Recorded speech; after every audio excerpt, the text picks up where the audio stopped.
Car दोस्तों, आप सभी का स्वागत है। आपके अपने YouTube चैनल मानव जीवन में दोस्तों, लाइफ में सभी आगे बढ़ना चाहते हैं और लाइफ में आगे बढ़ने के लिए हमें रोज ही कुछ नया सीखना चाहिए और आगे बढ़ना चाहिए। तो चलिए आज की प्रस्तुति शुरू करते हैं। शिवाय नमस्तुभ्यम दोस्तों, आप सभी लोग जानते हैं कि 20 जून 2024 को है ज्येष्ठ महीने का आखिरी गुरुवार।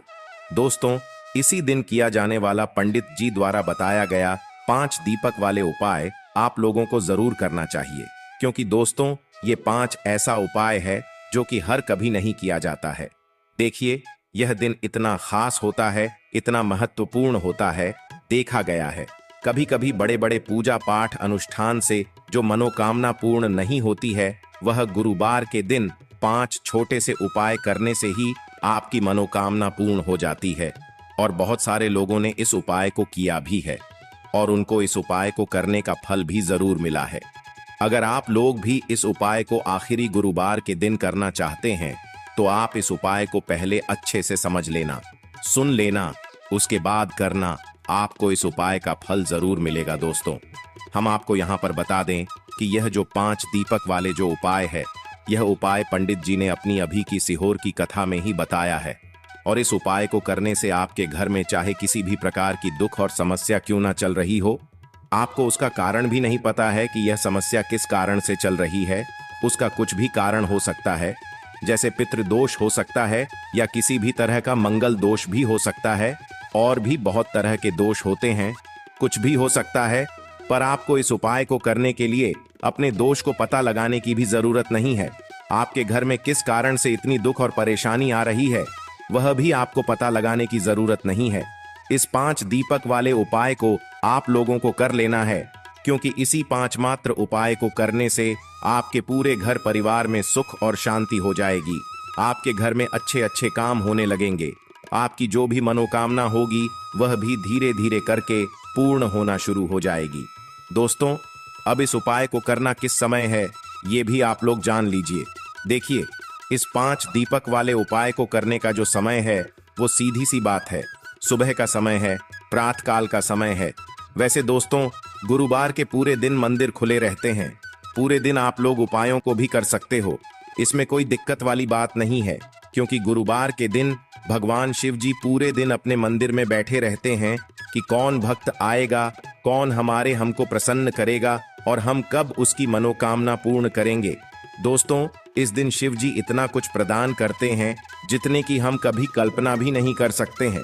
इसीलिए आप लोगों को इस मौके को तो अपने हाथ से नहीं जाने देना चाहिए। तो अब हम समझते हैं दोस्तों, यह 5 दीपक वाले उपाय आखिर आप लोगों को करना कैसे है। देखिए, विशेष रूप से कोशिश करना इस उपाय को आप गुरुवार सुबह सुबह कर लो, पर किसी कारणवश ना कर पाओ तो फिर थोड़े लेट भी कर सकते हो, है ना। और पहली मुख्य कोशिश आपकी यही होनी चाहिए कि घर की जो माता बहन होती हैं उनमें से कोई 5 यह वाला उपाय करें। मतलब कि अगर माता बहन उपस्थित ना भी हो तो उस स्थान पर फिर घर का कोई बड़ा जो पुरुष हो वह भी इस उपाय को कर सकता है। कोई दिक्कत वाली बात नहीं है, पर घर के सभी सदस्य को इस वाले उपाय को करने की जरूरत नहीं है। घर का कोई 5 मुख्य सदस्य भी इस उपाय को करेगा तो इस उपाय को करने का फल उसके पूरे घर परिवार को जरूर मिल जाएगा। तो देखिए, 5 दीपक वाले उपाय है तो सीधी सी बात है कि इसमें हमें 5 दीपक की तो आवश्यकता पड़ेगी ही पड़ेगी। तो देखिए, 5 दीपक तो हमें समझ आ गए, पर ये जो 5 दीपक हैं ये तैयार कैसे होंगे। क्या ये 5 दीपक हम आटे के लेंगे या 5 दीपक हम मिट्टी के लेंगे। तो देखिए, इस बात को आप समझिए कि देखिए, आपको सबसे आसानी से और इस उपाय को करने के लिए जो सबसे आसानी से आपके दीपक बने वो बनेंगे आटे के दीपक है, ना मिट्टी के। अगर कोई व्यक्ति दीपक लेगा तो भाई उसे नए दीपक लेने पड़ेंगे, जो कि सभी लोगों के पास संभव नहीं हो पाएंगे। तो इसलिए इस उपाय में 5 दीपक वाले उपाय में आप लोगों को जो दीपक बनाना है वो बनाना है आटे की दीपक है ना। आटे की दीपक बनाने में भी आपको इस बात का ध्यान रखना है कि जो आटा आप लोग दीपक के लिए इस्तेमाल कर रहे हो, मतलब बहुत सारे लोग ऐसे होते हैं, मतलब सोचते हैं कि भाई हमने जो रोटी बनाने के लिए आटा गूंदा है उसी आटे में से थोड़ा सा आटा लेकर हम दीपक बना लेंगे, पर ऐसा नहीं होता है। वो जो आपकी रोटी बनाने के लिए आटा होता है ना, उसमें आप नमक डालते हो, पर जो हम दीपक बनाने के लिए आटा घंटे हैं उसके अंदर कुछ भी नहीं डलता है। वो सादा आटा होता है, उसके अंदर पानी डालकर हम उसे गूंद लेते हैं और फिर उसके दीपक बनाते हैं। तो इसलिए जो 5 दीपक का आटा आप लोग तैयार करोगे उसके अंदर आपको कुछ भी नहीं डालना है, इस बात का ध्यान रखना है। तो थोड़ा सा आटा लेकर उसको गूंद लेना और पर ना रखो पहले उस जगह पर, या तो कुछ चावल के दाने रखो या कुछ फूल की पंखुड़ियां रखो, फिर उसके ऊपर ये वाले दीपक रखो, है ना। इस बात का आप थोड़ा सा बहुत जो है ध्यान रख सकते हो। तो इसीलिए इस उपाय को करने जब निकलो तो अपने साथ में थोड़े से चावल के दाने रख लेना या तो कुछ फूल की पंखुड़ियां रख लेना, ठीक है। इस बात का ध्यान रखना और इन दीपकों को आपको घर से जलाकर नहीं लेकर जाना है, जहां जहां पर दीपक रखने हैं वहीं पर जाकर जलाना है। तो इसलिए जो माचिस आप लोग लेकर जाओगे वो अपने ही घर से लेकर जाओगे, किसी की मदद लेकर माचिस मत लेना। अगर आपने इस उपाय को करते समय आप जिस जगह पर गए और वहां पर आप माचिस ले जाना भूल गए, आपने किसी और से माचिस ले ली, तो भाई आपने जिस भी व्यक्ति से माचिस ली होगी ना, उस व्यक्ति को भी इस उपाय को करने का फल मिल जाएगा। इसलिए उपाय को करते समय अपनी ही पूरी सामग्री होनी चाहिए, किसी और से आपको मदद नहीं लेना है। ना तो अपने घर से अपनी ही माचिस लेकर जाना और माचिस लेकर पूरी तैयारियां उपाय की करके आप शाम के समय प्रदोष काल में निकल जाना। जिस भी समय से लेकर जिस समय के बीच में आप उपाय कर रहे हो, चाहे 6 से 7 आस के बीच में कर रहे हो, शाम के चाहे 7 आठ से रात 8 आस बजे के बीच में कर रहे हो, है ना, तो आप पहुंच जाना। कहां कहां पर हम आपको बताते हैं, 5 अलग अलग जगहों पर जाना है, जिसमें से सबसे पहला जो स्थान है पहले दीपक को लगाने का, वो है शिव जी का मंदिर। तो आपके घर के पास में जो भी शिव जी का मंदिर हो, शिवालय हो, जहां पर शिवलिंग विराजित हो, सबसे पहले आपको इस थाली को तैयार करके वहां पर चले जाना है। अपने घर से शुद्धता का विशेष रूप से ध्यान रखना। शाम के समय तो आप नहा नहीं सकते, सुबह के समय नहा लीजिएगा, अच्छे नए वस्त्र पहन लीजिएगा, धुले हुए वस्त्र पहन लीजिएगा। शाम के समय हाथ मुंह धोकर आप इस उपाय की तैयारी करके अपने घर से निकल जाइएगा, ठीक है। और सबसे पहले जाइएगा अपने घर के पास में ही जो शिव मंदिर है, वहां पर शिव मंदिर जैसे ही पहुंचते हो तो शिव जी के दर्शन करना, उनसे प्रार्थना करना और शिव जी की शिवलिंग के पास में बैठ जाना। बैठने के बाद अपनी सबसे पहले माचिस निकालना और अपनी जो प्लेट है पूजन वाली थाली, उसमें जो पहला दीपक होगा, कोई सा भी 5 दीपक पहले जला लेना है। सब दीपक नहीं जलाने हैं, कोई सा भी 5 दीपक जलाना है, क्योंकि हमें जहां जहां पर ये दीपक जलाना है वहीं पर जाकर हर दीपक को जलाते जाना है। तो पहला दीपक हम शिव जी के मंदिर में जला रहे हैं, तो अपनी माचिस से अपना पहला दीपक जलाना। पहला दीपक जलाकर उठाकर अपनी प्लेट के अंदर से उठाकर उस दीपक से आप चाहो तो भगवान शिव जी की आरती भी उतार सकते हो, अन्यथा ऐसे ही जो है बिना आरती उतारे भी आप शिवलिंग के पास में रख सकते हो।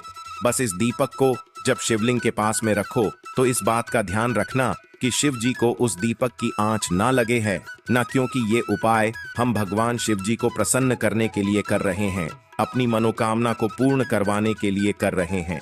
तो जैसे ही आप लोग अपना ये पहला दीपक रख देते हो भगवान शिव जी के शिवलिंग के पास में, उसके बाद में आप अपनी वह मनोकामना बोलना जिस मनोकामना के लिए आप लोग अपना यह वाला उपाय कर रहे हो। मनोकामना विशेष रूप से बोल देना, ठीक है। जैसे ही मनोकामना बोलते हो पहले दप को जलाकर रख देते हो, भगवान को धो देकर प्रार्थना करके आप वहां से उठ जाना, अपने बाकियों के दीपक अपने साथ में लेकर आ जाना, ठीक है।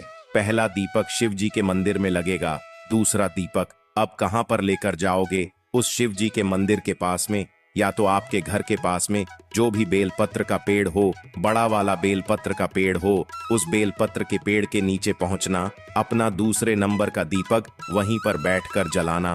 प्लेट के अंदर ही दीपक जलाकर उस दीपक को उठाकर चाहो तो आरती उतार कर जो है उसी बेलपत्र के पेड़ के नीचे रख देना और वहां पर भी भगवान से प्रार्थना कर लेना, धोख दे लेना, ठीक है। दूसरे नंबर का आपने दीपक चला दिया, अब वहां से भी उठ जाना और तीसरी जगह पर जाना जो कि है दोस्तों पीपल का पेड़।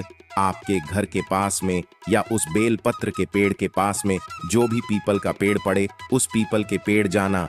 वो पीपल का पेड़ भी बड़ा होना चाहिए, इस बात का ध्यान रखना। तो पीपल के पेड़ के नीचे पहुंचकर वहां पर बैठना है, बैठकर जो है अपना तीसरा नंबर का दीपक जलाना है। दीपक जलाकर उसी पीपल के पेड़ के नीचे रख देना है। भगवान से प्रार्थना कर लेना है, निवेदन कर लेना है, ठीक है, और धोख देकर वहां से उठ जाना है। 3 दीपक आपने जला दिया है। अब जो चौथे नंबर का दीपक होगा, ये आप लोग लेकर जाओगे किसी भी आंवले के पेड़ के नीचे। वो आंवले का पेड़ बड़ा होना चाहिए, इस बात का ध्यान रखना है, ठीक है। आंवले के पेड़ के नीचे पहुंच तो आंवले के पेड़ के नीचे पहुंचकर अपने चौथे नंबर का दीपक जलाना। दीपक जलाकर उससे आरती उतारना चाहो तो आरती उतारना, और उस चौथे नंबर के दीपक को उसी आंवले के पेड़ के नीचे रख देना और हाथ जोड़कर भगवान से प्रार्थना करके धूप देकर वहां से उठ जाना। यहाँ पर आपने कुल मिलाकर 4 दीपक जला दिए हैं। अब आपके पास बचा है 5वां और आखिरी दीपक। इस 5वें और आखिरी दीपक को लेकर आप आओगे सीधा अपने घर के मुख्य द्वार की, मतलब कि मेन गेट पर कहां पर आओगे? आपके घर का जो मेन गेट है ना, वहां पर आकर खड़े हो जाओगे। घर के अंदर प्रवेश नहीं करोगे, इस बात का ध्यान रखना। जो लोग मल्टीजन रहते हैं, जो लोग किराए के घर में रहते हैं भाई, उनके किराए के घर का या उनके मल्टस का जो आखिरी मेन दरवाजा हो ना, उस दरवाजे के पास आकर आप लोग खड़े हो जाना। और जिनका खुद का घर है भाई, उनका तो 5 मेन गेट अलग ही होता है। तो आई आपको इस उपाय का जो 5वां दीपक है, आखिरी वाला दीपक है, आखिरी गुरुवार के दिन इसको लेकर अपने घर के मुख्य द्वार पर आकर खड़े हो जाना है। और खड़े होकर आपको बाहर से ही खड़े होकर अपने घर की तरफ देखना है कि आपका सीधा हाथ कौन सा पड़ रहा है, राइट हैंड साइड कौन सा पड़ रहा है। सीधा हाथ की तरफ आपको क्या करना है, उस सीधे हाथ की चौखट की तरफ बैठकर आप लोगों को अपना ये 5वें नंबर का दीपक जलाना है। और 5वें नंबर का दीपक आप लोगों को अपनी चौखट घट पर राइट हैंड साइड पर रख देना है। और इस 5 वाले नंबर वाले दीपक को जलाते समय भी आप लोगों को भगवान शिव जी से अपनी वो मनोकामना मन ही मन स्मरण करना है, जिसके लिए आप लोग अपना यह वाला उपाय कर रहे हो। जो मनोकामना आपने पहले दीपक को जलाते समय बोली थी, वही मनोकामना आप लोग अपने इस 5 वाले दीपक को जलाते समय बोल देना। और दीपक को अपने घर के मुख्य द्वार की चौखट के राइट हैंड साइड पर रख देना। जैसे ही दीपक रख दो, प्रार्थना कर लो और वहां से उठकर अपने घर के अंदर प्रवेश कर सकते हो। आपका ये वाला उपाय पूरा हो जाता है। इस उपाय को करते समय इस बात का ध्यान रखना कि जैसे हमने आपको लाइन से मतलब दीपक लगाने के लिए बताया है, वैसे ही लगाना। ऐसा मत करना कि पहला दीपक आप अपने घर के मुख्य द्वार पर लगा दो, दूसरा कहीं और लगा दो, तीसरा कहीं और लगा दो। नहीं, जैसे जैसे हमने आपको लाइन से बताया है, पहला शिव जी के मंदिर में, फिर बेलपत्री के पेड़ के नीचे, फिर पीपल के पेड़ के नीचे, फिर आंवले के पेड़ के नीचे, फिर आपके घर के मुख्य तौर पर। इसी तरीके से आपको ये 5 दीपक वाला उपाय करना है। और उपाय करके आपको भगवान से अपनी मनोकामना की विनती कर लेना, उनसे प्रार्थना कर लेना। निश्चित ही आपकी वह मनोकामना बहुत ही जल्द पूर्ण हो। आज के लिए बस इतना ही इस वीडियो में दी गई जानकारी। अगर आपको अच्छी लगी हो तो प्लीज हमारे चैनल मानव जीवन को सब्सक्राइब करें, लाइक करें, और हमारे वीडियो में अंत तक बने रहने के लिए धन्यवाद।